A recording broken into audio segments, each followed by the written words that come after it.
So now you niggas understanding, huh? Same old shit that I was just saying 50 Cent did in Shreveport. Now it's happening in New Orleans on a bigger scale, so people like Master P come in on it, you know, so now everybody understand. I just made this same statement, but I guess, you know, because I ain't my brother, because I ain't get it.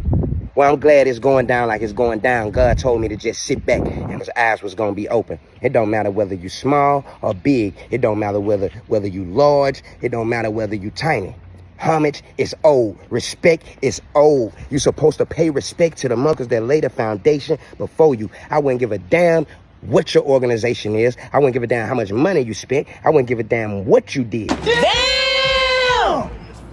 When you walk into a house, you speak to everybody who live in that house and you pay respect to everybody who live in that house. I'm from the South. Now, wherever you from, you go do what you do wherever you go do it. But when you come to the South, y'all got to show more respect in this, bruh.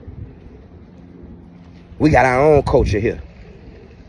Niggas coming down here laughing, playing games, thinking they just gonna use their money and take over everything.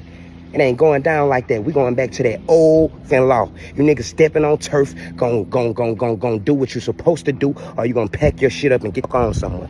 All the nice guy shit out the window, being nice, trying to cop deuces. Take back every nice word I said to you niggas. Get your mind right, or we gonna make niggas get their mind right. How about that?